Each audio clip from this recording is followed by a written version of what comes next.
Hello and welcome to another episode of the Wool Revolution podcast.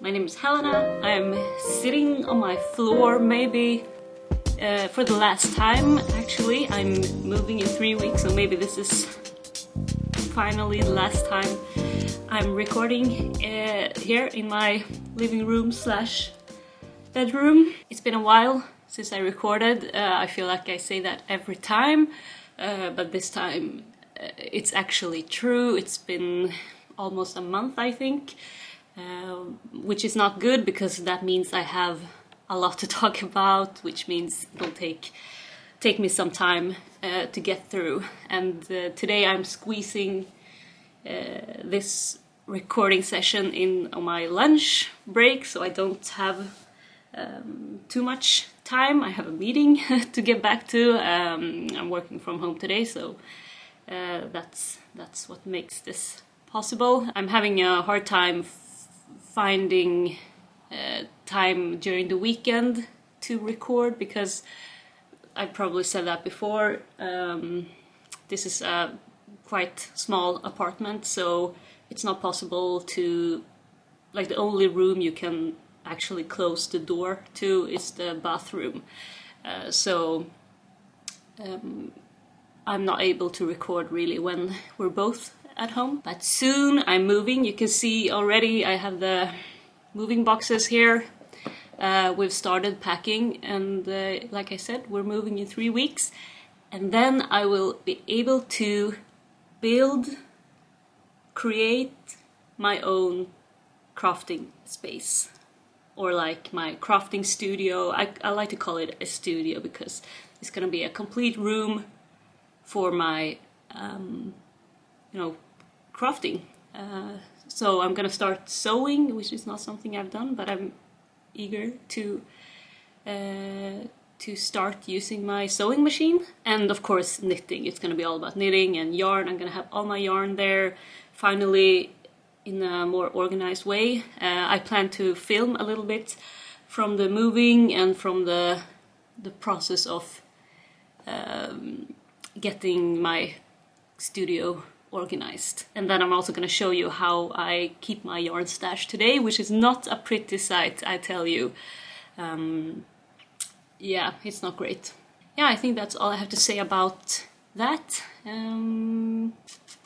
Let's talk knitting. I'm wearing a big piece of clothing today. I actually have, I think, 5 finished objects to talk about today, so I've been knitting quite a lot. And this is one of the finished objects. I thought I'd wear it because it's so big. This is like the only proper way for me to show it off. You might recognize this from previous episodes. This is the cardigan I've been working on for my boyfriend, so it's obviously very big on me. It's quite big on him as well, but definitely oversized on me. You can see I have buttonholes, but no buttons yet. He got to pick the buttons himself, so he went to some kind of button shop and bought them. So I'm just gonna have to put them on here. Yeah, and then maybe I can get some pictures, because you can't really see the fit on me like the way it's supposed to fit. It doesn't fit him super well either, to be honest, but he likes it a lot. He wanted to bring this to work today, but I said that he couldn't do it because I needed it for recording. And he was quite upset about that. So yeah, let's see, it's been a while since I finished this, and also a couple of the other projects, so I'm not gonna remember everything, unfortunately. But this was a free pattern that I followed, and you knit this in pieces, so back piece, 2 front pieces, you sew them together up here, yeah, in the back. Let's see. Yeah, this is where I've sewn it together, and then you knit the sleeves. You're supposed to knit the sleeves flat in the pattern, but I knit them in the round. And then sew them together up here. Yeah, and this collar, you knit it at the same time as you knit the front piece, and then you increase so that it gets wider up around the neck, and then you sew it down like you connect it to the back, basically. So a lot of sewing pieces together, which was really painful. I haven't done that a lot, maybe if ever, maybe like a couple of times, but not in this in such a big project. So the sewing is really bad. You can see it for the sleeve actually. Like now obviously my shoulder, his shoulder probably goes out like this, so a bit wider than me, but still it's like the shoulder is too wide. That doesn't have anything to do with the sewing, it's just about, like, it turned out too big. My gauge was probably completely off, so it turned out too big, but still the sewing makes it look even bigger, like it's puckering here, you can see.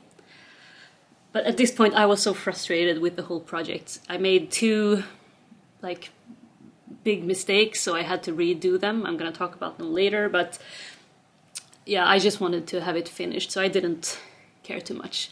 And honestly, like my boyfriend likes it because it makes him look a lot bulkier, you know. So, you know, a bit more muscular around the shoulders, which I guess he doesn't have a problem with. So yeah, I wouldn't redo it anyway, because like I said, I was done with this project. But let's talk about the things I do like first of all. So I do like I'm gonna stand up a little bit, how it looks, like the pattern itself, like the cabling sections are so nice. The fabric is really nice. I don't know if it shows the proper color, but it's very brown, reddish brown, I would call it. But I like the cabling, like it's not too much, because you have this section that sort of balances out the whole cabling. So it's not all over cables, which is actually really pretty. And it's the same here on the sleeves, you only have one cable. And then you have this section of knit 3 purl 1, which is really nice. I would definitely like to put this on a sweater for myself.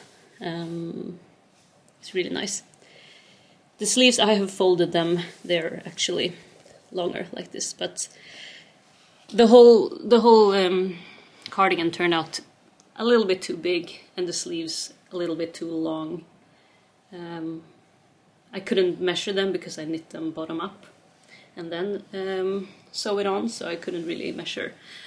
So I thought I'd rather have them too big than too long rather than too short, so he can fold them up like this if he wants to. So I really like the color, the yarn choice and the color, the look of the cables and the textured pieces here. The fit in the end is okay. It's not perfect, but it's okay. And the recipient really likes it. So that's the things I like about it. The things I don't like, the fit, again, it could be better. One thing is that it's too short. I'll see if I'm able to take pictures of him wearing it, but it's a little bit too short, which was something I was at first afraid it was going to be too long. So I actually ripped back and like took out maybe like this long, but in hindsight maybe I shouldn't have done that. So that's one thing I didn't really like. Yeah, I had some issues with the collar, but I think I managed to fix it. I'll see if I can show it in a picture, but it's almost like it comes up a little bit, because I knitted the collar at the same time as the front panel, like I said. I don't know if it's because the garter stitch of the button band here is like it tightens up a little bit, or at least more than the front panel. Maybe that's why the button band is almost shorter than the rest of the front. I hope you understand my explanation, which is not super pretty. And at first it was like super visible that it was almost like a decimeter shorter, this part, than this part. But then I knitted it longer here in the back so that it sort of stretched down a little bit more. So now it looks okay. So I'm glad I actually fixed that. Another issue I had was, like I said, converting the sleeves to be knit in the round instead of flat. That meant that I missed the shaping that you do for the sleeve. So in order to be able to connect the sleeve piece with the front and back panel, you need to have the same shaping for them. And I had already shaped the front panel with, you know, increases down here, so that I don't know how to explain this. Hopefully you understand. The sleeve, the first time I knit the sleeve, I just knitted a tube with no increases. Of course, that's not going to fit into the armhole that I already had shaped with increases. Anyway, so I had to re-knit almost half the sleeve in order to increase so that the upper section of the sleeve, of course, has more stitches than the bottom section. Yeah, I've learned a lot about sleeve shaping, both in this project and the other project I'm going to show you. And, you know, one of the conclusions after having finished this is that I should have used a better pattern. Like, this was a free pattern, and I think a bit older, an older pattern. And I mean, today there are so many good patterns out there that are modern and well written. But I kind of chose this also as a challenge because I had to figure out a lot of things myself, which also meant I learned a lot. So you know, I'm the one to blame for it, really. But next time I knit a project this big, I think maybe I'll have to make it easier on myself and just buy a pattern. Yeah, I think that's all I have to say about it. I used Rauma tretråd strickegarn. I've talked about it in previous episodes if you wanna check that out. Okay, let's move on. And why not just talk about my other finished cardigan. That looks like this. It also has no buttons, as you can see, and this one doesn't even have, I haven't even bought any buttons for it yet, so I'm gonna have to do that. Let's have some close-ups. Beautiful fabric. Let Lopi. And here you can see, let's have some close-up here on the sleeve. So it's a very basic cardigan, and I focused a lot on shaping for this one. Maybe actually I can put it on. Yeah, so this is probably the warmest piece of clothing that I own and that I've made for myself. Let Lopi definitely has that quality of, like, as soon as you put it on or as soon as you put it in your lap, for example, you'll feel the warmth, which is not something I feel very often, that I have a garment that it's actually, you know, I can literally feel it warming me. So that's pretty cool. Like, it's a very cool property of this yarn. So I have talked about this project a lot previously, and I think I mentioned on my Instagram that I was going to talk about it in excruciating detail in this episode. Now, it's been a month since I finished it, basically, so I don't know if I remember all the details, and maybe that's a good thing. But most of them I've talked about previously, so I don't know if there's no point of me repeating it. But I can talk about some of the things that I haven't talked about before, and also maybe like what I like and what I don't like about this project and this finished product. So first, a quick recap, just really quickly about the process. I started by knitting the back piece, and then I picked up stitches from the back piece for the 2 front pieces, increased for the neck, and then kept knitting the front piece. So I didn't join in the round, I didn't steek, I just knit everything flat. I used 5.5mm needles, I think. So it's fairly loose gauge. It has a little bit of negative ease, which this is quite perfect, I think. This was really what I intended. Like, it doesn't slim my body, but it's still not super oversized. I can easily wear it underneath my jackets, for example. I went for a 1x1 rib for sleeves and cuffs. One thing I'm not very happy about is the button band. I don't know, maybe you can see it doesn't really hold its shape, and that's because of the bind-off method. I used the same bind-off, a new bind-off technique for me. It's called, like, all of them has a name of a country, which is really strange to me, but like, this is the Icelandic bind-off, I think, which is the equivalent of the old Norwegian cast-on. At least that's how I have understood it. So it's a stretchy bind-off, and it's really good for like the sleeve. So I'm happy I put it here. I don't know, because I had learned the technique, I just went for it everywhere without thinking about it very much. So I also used the same bind-off here, but obviously for the button band you don't want it to be super stretchy like this. You want it to be quite firm. So I should have used maybe just a regular bind-off in pattern. But I don't know if I'm gonna, honestly, I don't think I'm gonna redo it. Like, it's an easy fix, but I'm not too bothered by it. And especially when I have the buttons here and I'm able to button it up like this, it's not gonna be visible at all.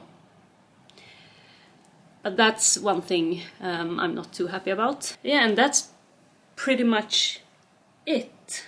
I'm all in all very, very happy with this project.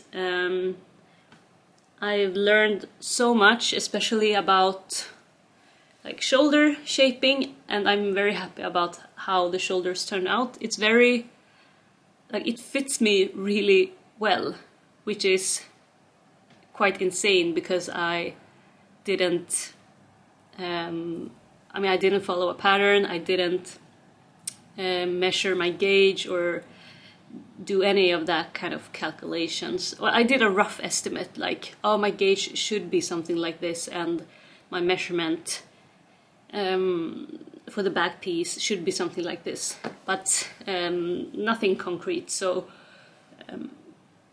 considering that, I'm really happy about the fit, and it has a very like classic look. This is not really, I don't know what you call this construction, because it's not a drop shoulder, because the shoulder obviously ends here, so it hasn't really dropped. Like a drop shoulder should probably go down here. This is more of a, I used to call it a set-in sleeve, because it looks like you have sewn the sleeve onto the body, almost like the the cable cardigan that I showed before. So yeah, I just call it a set-in sleeve construction, I guess. Yeah, it's unfortunate that I don't remember all the details, but like I said, I have talked about it a lot before. And this yarn has been present in every episode of this podcast, from episode 1, but at that time it was a completely different project. But I scratched that idea and went for a basic cardigan instead, and I'm glad. I'm very glad. So I'm gonna get back into my cable cardigan now. Alright, let's move on. Okay, let's talk about hats. So, first, this hat. I had almost finished it last time, so yeah, this is just to show you that I did finish it. So this is a hat I knitted with one strand of Navia Trio. Don't remember the color, but it's a blue color. And one strand of Jacquard Kid Silk, I think. I talked about it in the last episode if you wanna have a look. And I knitted it in a half brioche stitch, or half fisherman's rib, whatever you want to call it. And I did use a pattern, a Pearl Soho pattern. I'll put it down here. Now I can't remember if I followed it exactly, or yeah, I talked about it in the last episode. Gosh, I need to record more often. This is not good. I forget. One thing I hadn't done in the last episode was the bind off, and I don't know if I'm happy with the bind off actually. I think I used, can you tell what I used? This is the tubular bind off, isn't it? I think so.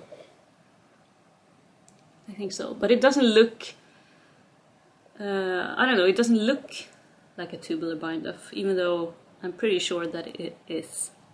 I mean, the point of a tubular bind off is that it's a completely seamless edge, so that it looks folded, but it's not.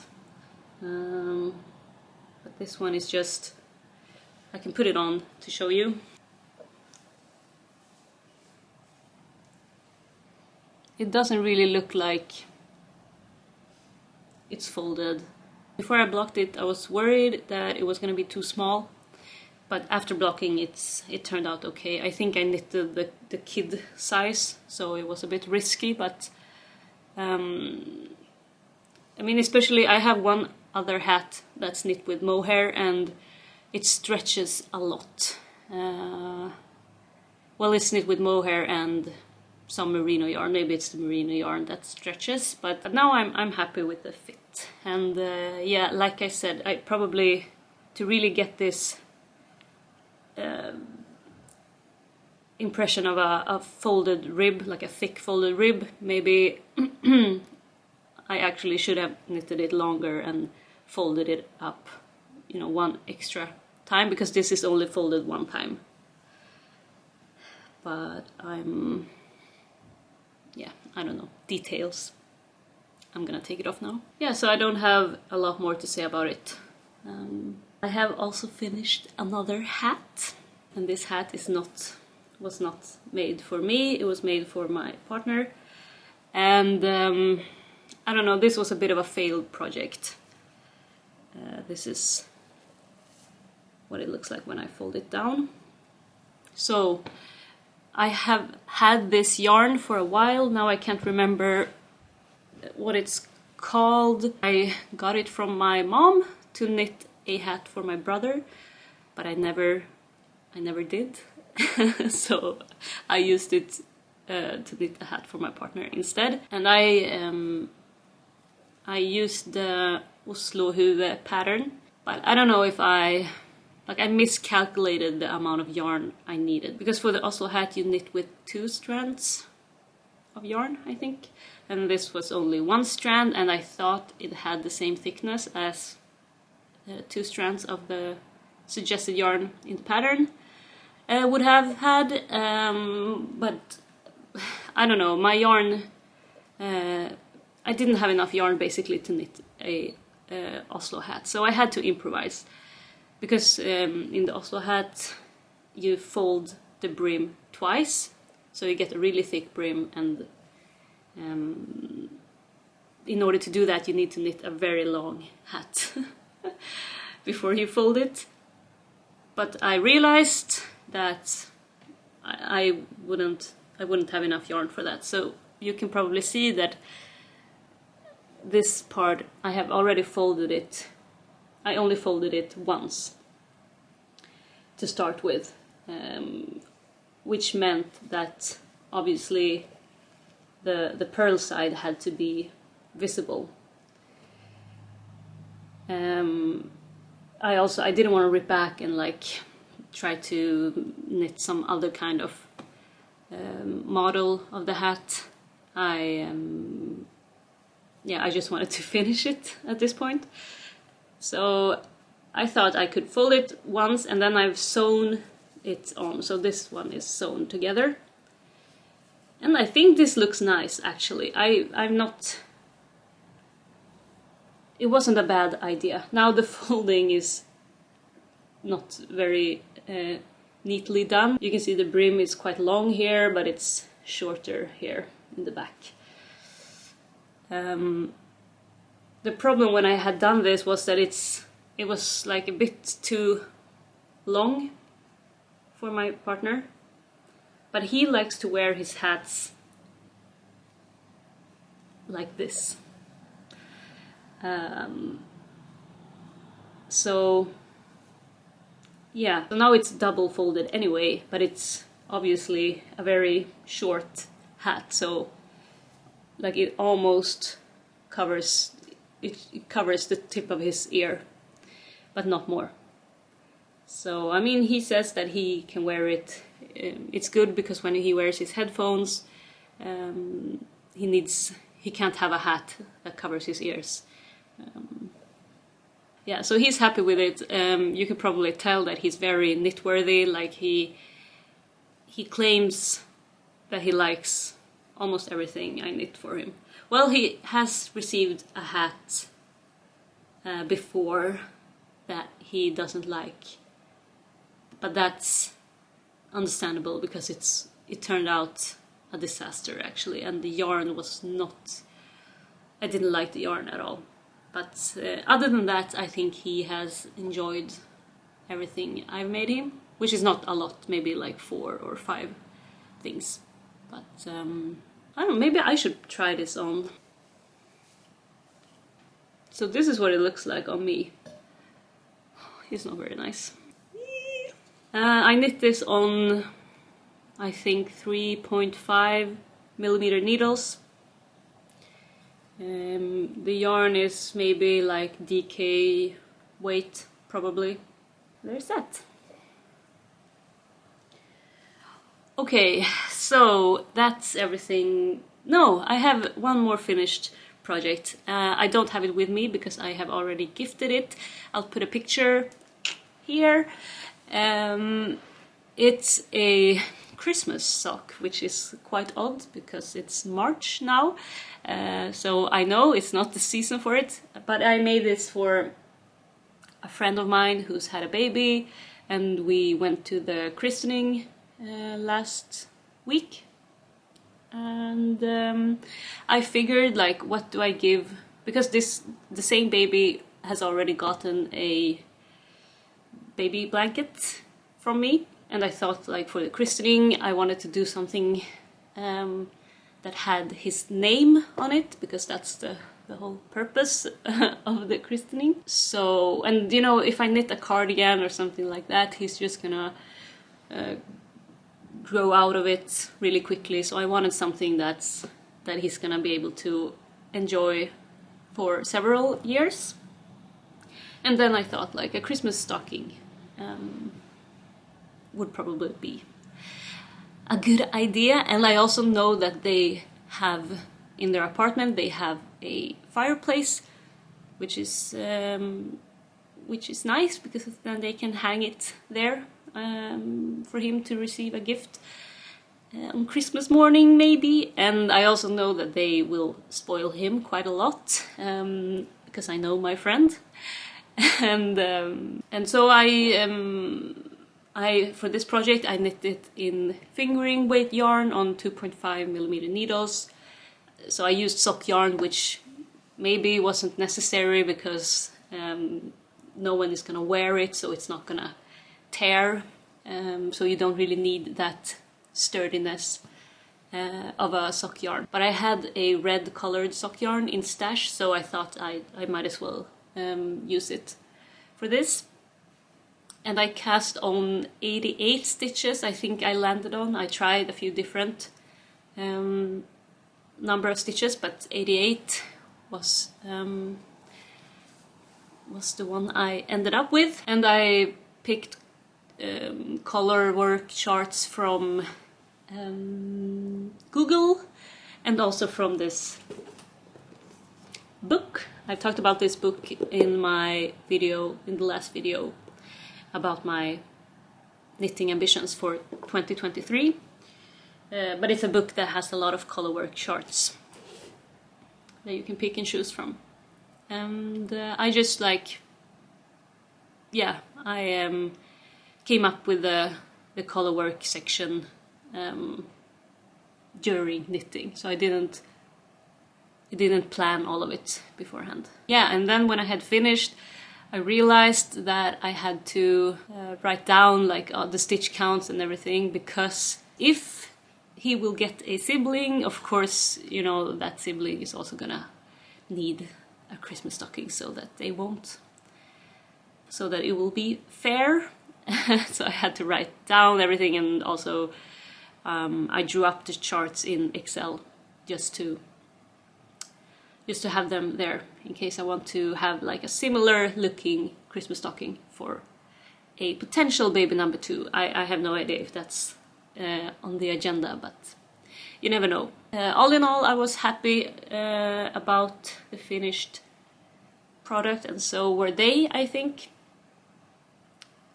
I was a bit worried because I started from top down, so I was a bit worried in the beginning that I didn't like the colorwork section, and honestly that's how I feel a lot of the time when I knit colorwork. In the beginning I can feel very uncertain, and I'm gonna talk about that in my next project as well, because I have the same feeling there.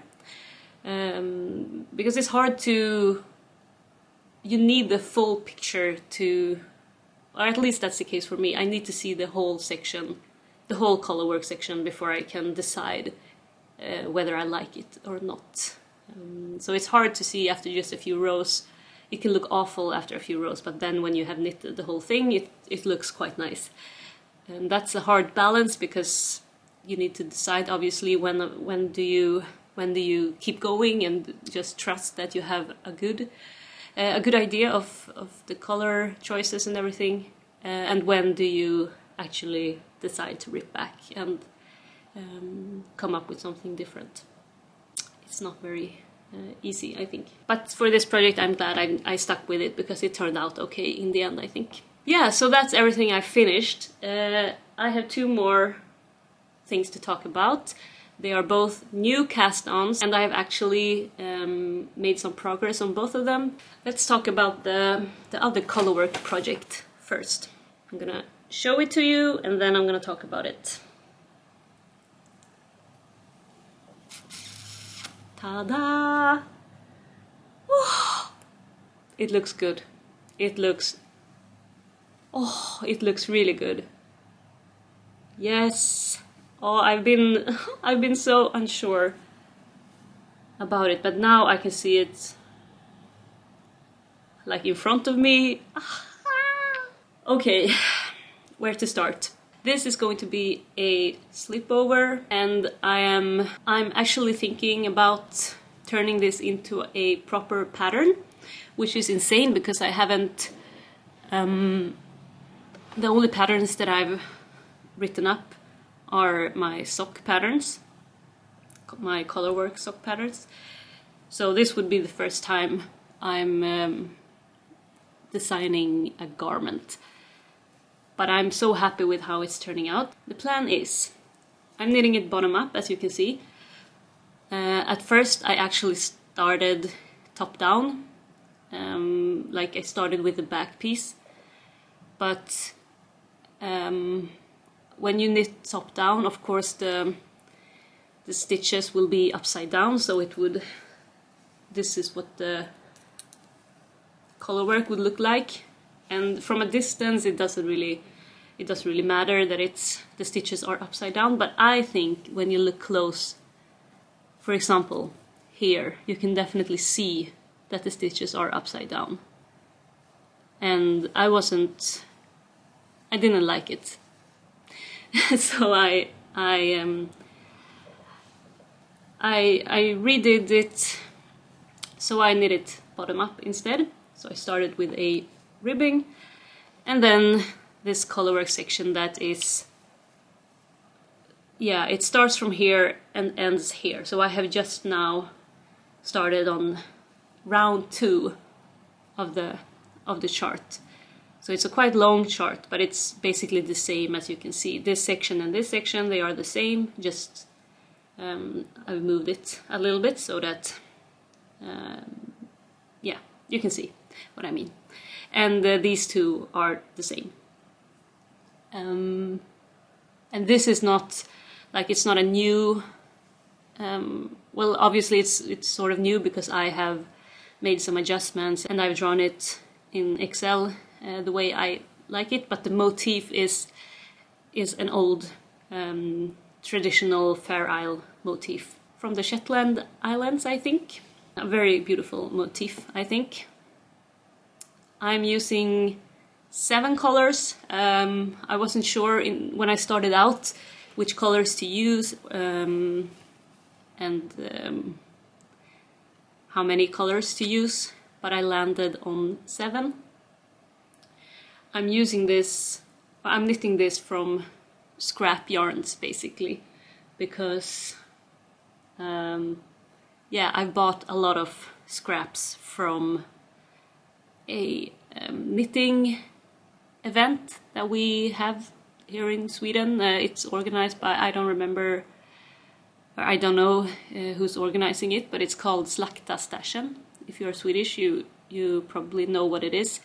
It's a hashtag on Instagram, and you can use it during the whole year if you want to, but during a week in January it's a full activity on that hashtag. You can upload yarns that you want to sell, and you can buy other people's yarns. So basically a second-hand market of yarn. So I bought a lot of scrap yarns during that week, or like a whole package of scrap yarns. So a few of them has gone into this project. One thing that's a little bit scary is that I'm not sure how much yarn I'm gonna need, because obviously I'm not knitting from a pattern, so I don't know. I think I will have enough, but we'll just have to wait and see. I've also done, like, I've designed the garment based on how much yarn I have in stash for the different colors. So it's definitely a resourceful project in that sense, and that's, like, I really enjoy working like that, looking in my stash, what do I have, and being resourceful with that, and sort of deciding the direction of my project based on the yarns I already have. So for this project, the beige color is the one that I have the most of, so it's also one of the colors I use the most, the same as for the black and the white, or it's not really black, it's more dark gray. Those are also very very dominant here, and the yellow I don't have that much of, so I didn't want to use too much of it. And the plan for the construction is I'm knitting from the bottom up, and pretty soon, actually, I don't want it to be too long, pretty soon I'm gonna start knitting flat, the back piece and the front pieces separately. And yes, you heard it correctly, I'm gonna knit colorwork flat, because I'm gonna use the backwards technique or the left-handed technique. It has different names, but essentially you knit back and forth, always on the right side, so you don't turn the work to knit in the other direction. You have the work facing you, the right side facing you all the time, but you need to knit as if you were left-handed, I guess. I don't know if that's how left-handed people knit. If you are one of those, please let me know, but that's what I have seen some people call it, at least. And I have already tried to knit backwards. I did that, like I said, I started from the top down at first, but I changed my mind. But then I actually tried this backwards technique, and at first it was impossible. It felt like I would never get a hang of it. But after a few rows, it got easier and easier. Still a very slow process compared to knitting in my regular way. But I definitely felt like it was possible. One problem I did have was that the colorwork got way tighter when I knit it backwards, which is not, which is perfectly normal, I guess. When I started out knitting, when I was a beginner, I also knit very tightly, and I think that's a common issue for many new knitters. And then when you get more experience, you loosen up a bit more and you get more relaxed. So one thing I probably will do is that I will use different needle sizes. So right now I'm knitting on 3mm needles, but I will probably switch one of the needles to 3.5mm when I start knitting flat, just to compensate for the tighter knitting when I'm knitting backwards and the looser knitting when I'm knitting in the regular direction. So we'll see how that turns out. And if I would write this up as a pattern, that's probably something I would recommend. But we'll see. I'm not there yet. I need to finish it in a satisfying way first, before that's something I would consider. What else to say? The yarn, you can see it looks very, like it's puckering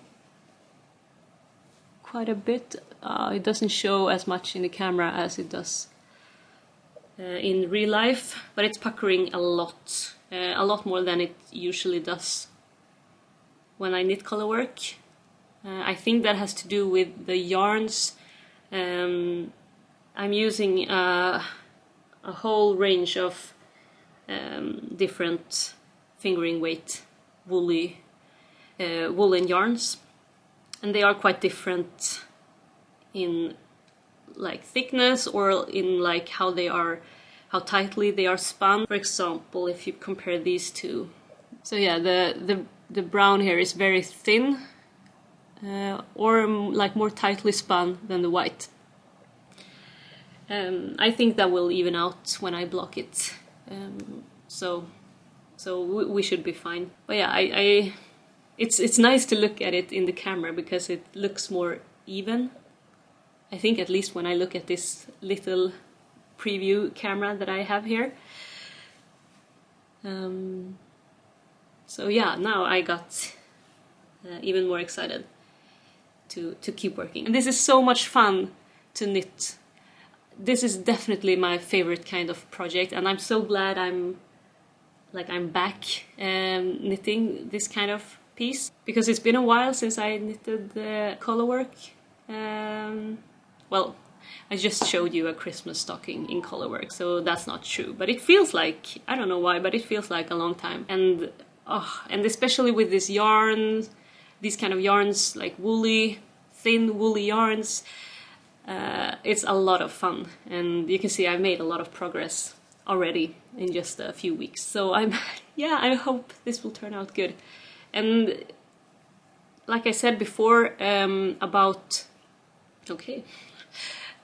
I said before, when it comes to picking colors and being happy with the how the colorwork section turns out, I was a bit uncertain about this part.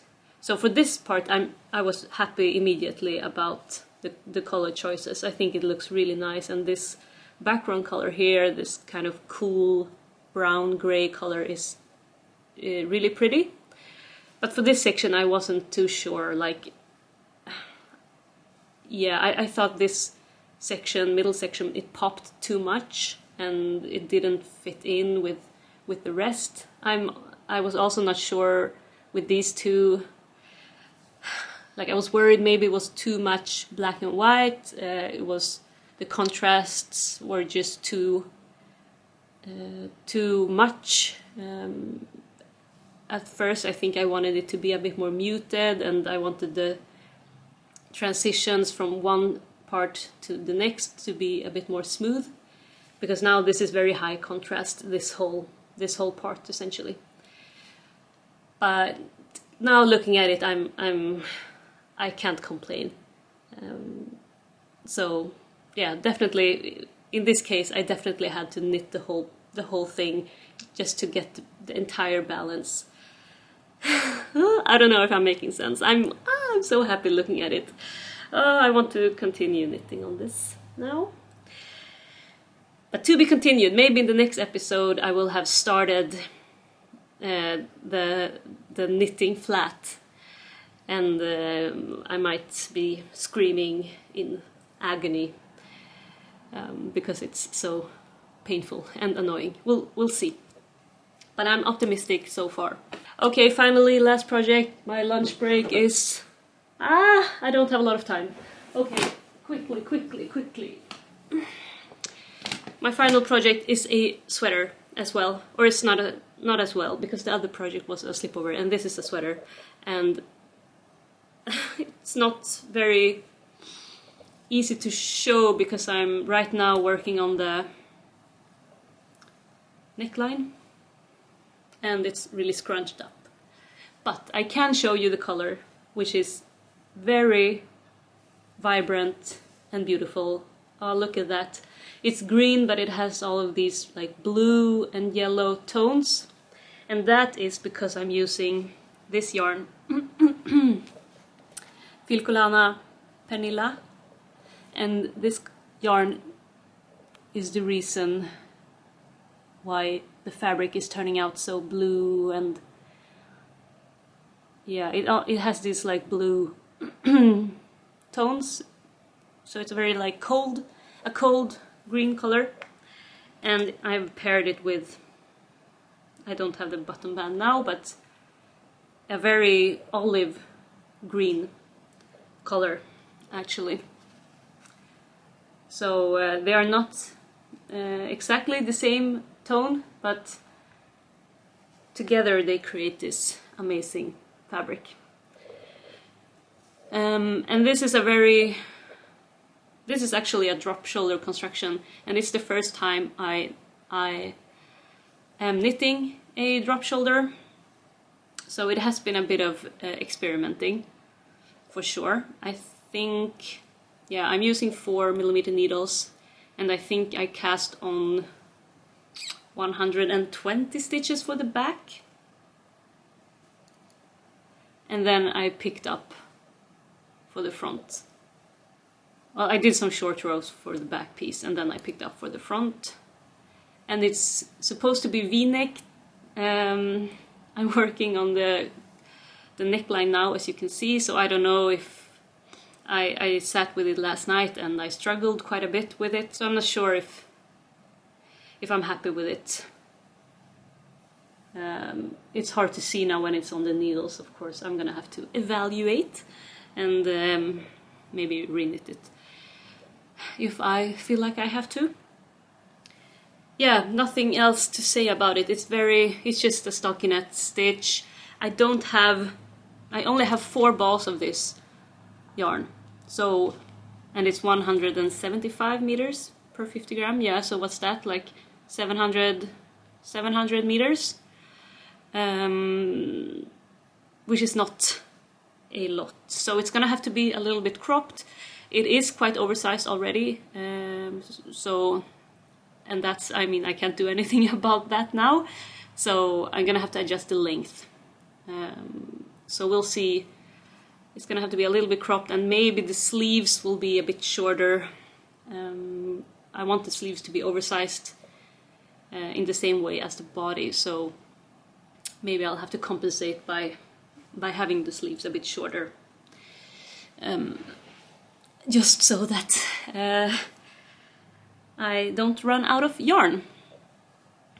Yeah, I'm gonna talk about this more. I really have to go now, but I'm gonna talk about it more in the next episode. We'll see if I'll have finished it or not, but yeah. Thank you for watching. I'm sorry it was a bit stressed in the end. I need to eat lunch before my meeting, so I need to stop recording now. But thank you for watching. I hope to see you soon. We'll see, maybe, like I said, we're moving in 3 weeks, so I doubt that I'll have time to record before then, unfortunately, because it's gonna be chaotic here the coming weeks. But on the upside, next time I'll record, I will be in my new home, and that will be quite amazing. So I will see you then.